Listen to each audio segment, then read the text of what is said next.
Fats Domino has died, aged 89. I'm very sorry to say, of course, we wouldn't be allowed to call him Fats Domino today. I don't know what it would be. Challenged, of some kind of challenge he was undoubtedly facing. And that's apropos something. We have to contemplate, I've done my best to avoid it, to be perfectly frank, the suspension from the Labour Party and the withdrawal of the whip from somebody called Jared O'Mara, only recently elected as the Member of Parliament in Sheffield. Now, for the avoidance of doubt, I have never met this man. Indeed, I had never heard of this man until the scandal in which he is now enveloped broke in the public prints. That's one of the reasons why I didn't know that he has cerebral palsy, that he's a registered disabled man. And it's 99% certain that you didn't know that either, because not a single report that I have read or seen or heard, for that matter, has mentioned the fact that this man has this terrible affliction, cerebral palsy. Now, I don't cite that in his defence, because frankly, I find his conduct, even his admitted conduct, never mind, and we'll come to it, the conduct that he denies, utterly repugnant. The things that he admits to having written on social media, had they been known, would surely have disqualified him for selection as a Labour candidate in the first place. And it's only, I think, inevitable that they will now be judged by his party in its examination, its investigation as to whether this man can continue to be a Labour MP at all. That's the thing, you see, is John Holmes and I just agreed before the handover, everybody's got a past. But social media now guarantees that your past is still there. It doesn't go away. And he'll not be the only Member of Parliament whose social media scribblings are currently being scrutinised with a new forensic eye. Although there's a great deal of hypocrisy involved in this story, there always is on matters of sexuality and personal behaviour on the frontier of people's sex lives. I have never said and would never say, and it couldn't be on my lips because it would never be in my mind, any of the filthy, ugly, vulgar things that Jared O'Hara admits to having scribbled. But I doubt if he's the only one. Just so you know, I've actually never enjoyed male company very much. I've never been one of the boys. I'm not a drinker, so I've never been lured down the path of barroom banter. It just leaves me cold. But that means I've therefore spent a lot of time with women. Not that I am going to go necessarily into that, except to say I have never breenged at anyone. I have never touched anyone who didn't want to be touched. I've never used the bitch word and never would, though I have, on Katie Hopkins, used a worse word, though it isn't sexist. It's just extremely derogatory. But hey, it was Katie Hopkins. But the point I'm making is that everybody has a past. And if it is true that the woman who now alleges that just months before coming to become a Member of Parliament, when he didn't actually expect to become one, if he did use the sexist and transphobic, I'm not sure what the words were, but that's what's said, sexist and transphobic language to a woman in a nightclub, if that stands up, if that turns out to be true, then this man will be a goner. I don't know, we'll never know, if he might have made a significant contribution to public life. But I do know lots of people who did make a significant contribution to public life, who, if Facebook and Twitter had existed when they were contributing to public life, they wouldn't have lasted 5 minutes. I'm only going to skate over, literally, the lives of some of the great figures in British political history. Lloyd George knew my father, as they used to say, was because actually Lloyd George probably knew your mother better than he knew your father.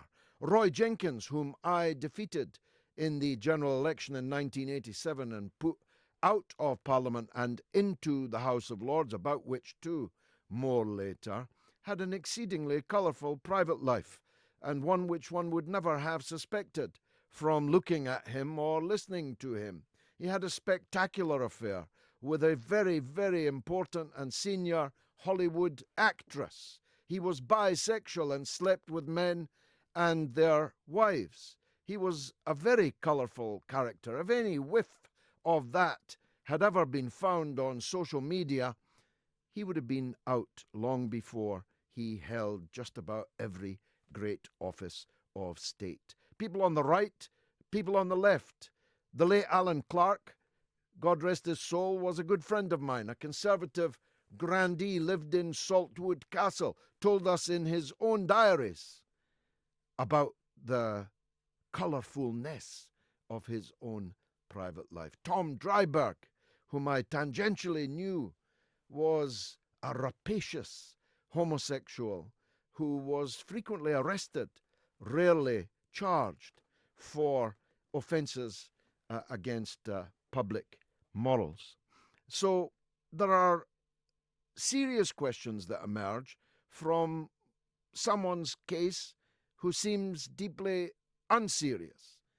And it's this: how much of a saint do you want your members of Parliament to be?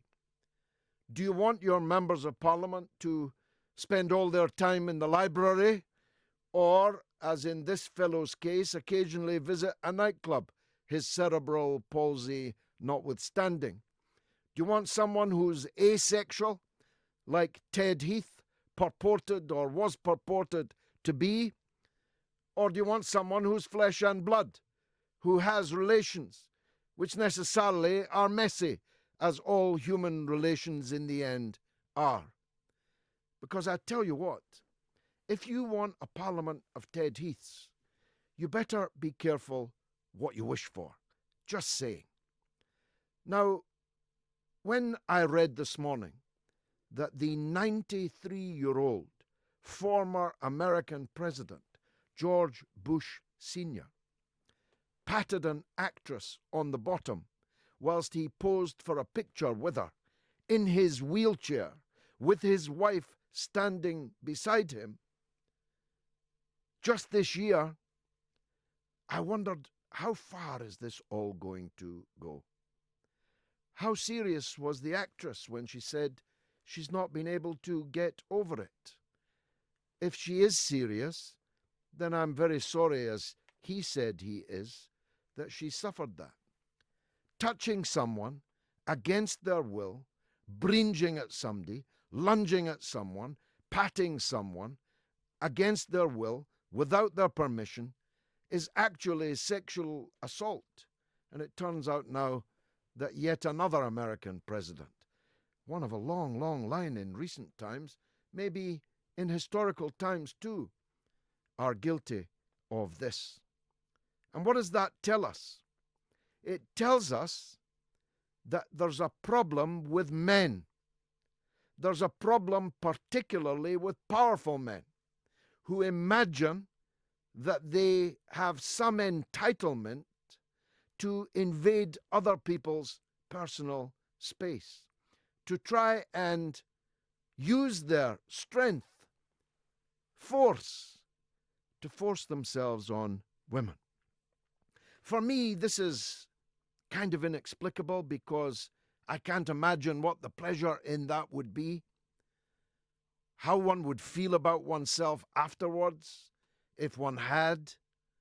It's really a very sordid era that we're now living in, because we have to confront the fact, according to the stats that Victoria just read out on the news, half of the women in Britain have been sexually harassed. Half. 1 in 2, and a considerable number probably of the other 2 maybe didn't want to recall it, didn't want to record it. Now, there are plenty of rum characters in the House of Lords too. I don't need to go into some of the recent scandals involving members of the House of Lords. But I can easily tell you this. What used to be a house full of the putrefying aristocracy of the British ruling class has become something much worse. It's become a chamber full of cronies, former flatmates, chums, who have befriended political leaders and sometimes financed political leaders precisely in order to get a permanent seat in the Parliament of Great Britain. And many of them, it turns out in the news today, are picking up hundreds of pounds per day for doing precisely nothing. And now the bar, if you'll forgive the phrase, has not been set high. There are a significant number, some of them quite well known, of members of the House of Lords who neither spoke in the Lords, tabled a question in the Lords, did anything at all in the Lords except come in and pick up their money, dine in the sumptuous restaurants, drink the subsidized alcohol, and no doubt entertain their guests. Has the time not come when somebody, anybody, will say that they will abolish this farcical, unelected, unaccountable, ultra-expensive retirement home for politicians and their chums? Now, speaking of men who abuse their power, we'll be talking about a man who openly boasted that he did, the current president of the United States of America, Donald Trump, whose senators and congressmen are now jumping ship, a ship they surely feel is sinking. And we'll be talking, too, about the other Russia scandal, not the one that Hillary Clinton's campaign paid for, but the one involving Hillary Clinton, who it turns out gave away 20% of America's uranium to, yes, you guessed it, Russia. And finally, we'll be talking about Brexit. How could we avoid it? It's everywhere. It's looming large. And there's still a state of absolute chaos in the government's ranks. David Davis told us that Parliament will not have a vote on the final terms of the deal, only to be contradicted 20 minutes later by the Prime Minister, who said that they will.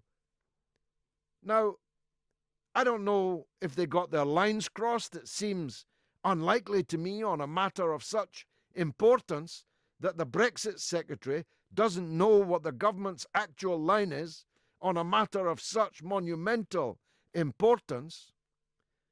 But I don't really care about that, because if Parliament gets the opportunity to vote on the deal, they're going to vote it down. Trust me on that. It cannot pass. Even the House of Commons. Never mind the House of Lords, they'll all turn up for that. And where will that leave us?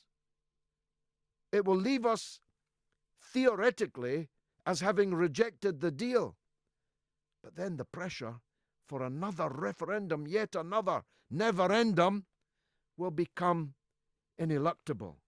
And I'll be talking to John Redwood, the veteran Conservative MP, later in the show about that. I'm George Galloway. I'm in for Sam Delaney, here on Drive on Talk Radio.